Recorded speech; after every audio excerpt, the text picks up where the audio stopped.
İnsan Hakları Örgütü Özgürlük Evi yayınladığı raporda Çin yönetiminin Doğu Türkistan'daki zulmünü ele alarak yapılanların Çinli olmayan etnik diğer halkların coğrafi ve etnik yapısını zorla değiştirme uygulamalarının ülkenin resmi politikası olduğunu kaydetti.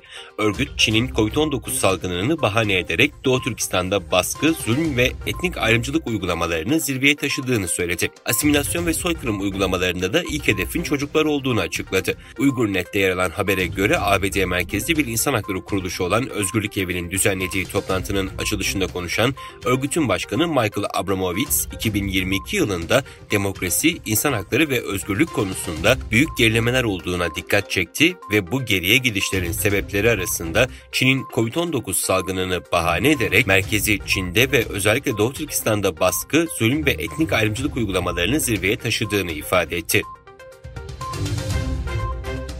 Doğu Türkistan'da 1933 yılında ilan edilen Hotan hükümetinin kuruluşunun 90. yıl dönümü münasebetiyle İstanbul'da konferans düzenlendi.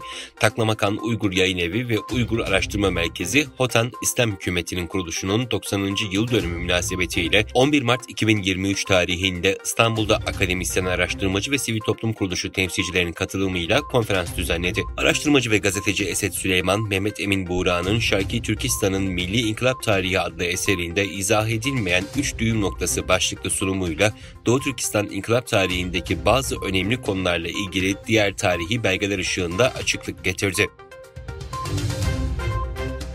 Çin'de yeni başbakanın seçilmesinin ardından kabine işlevini yerine getiren Devlet Konseyi'nin üyeleri belirlendi. ABD'nin Rusya'dan S-400 sistemleri ve Su-35 savaş uçakları satın alma anlaşması nedeniyle yaptırım listesine aldığı Çinli General Li Shangfu yeni savunma bakanı olarak atandı.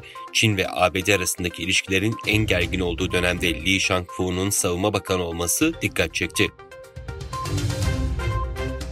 Kuzey Kore'de önemli ve pratik savaş caydırıcılık önlemleri onaylandı. Ülkenin resmi Kore Merkezi Haber Ajansı'nın haberinde Kuzey Kore lideri Kim Jong-un'un Merkez Askeri Komisyonu'na başkanlık ettiği bildirildi. Toplantıda savaş caydırıcılığını daha etkili, güçlü ve saldırgan şekilde kullanmak için önemli ve pratik adımların tartışıldığı ve kabul edildiği belirtildi. Rus-Hint ortaklığı Brahmos Aerospace adlı şirketin Hindistan donanmasından 2,5 milyar dolarlık seyir füzesi siparişi almaya hazırlandığı bildirildi. Ane News'in haberine göre Hint donanması savaş gemilerine donatılacak Brahmos süpersonik seyir füzesi satın almak için sipariş verecek.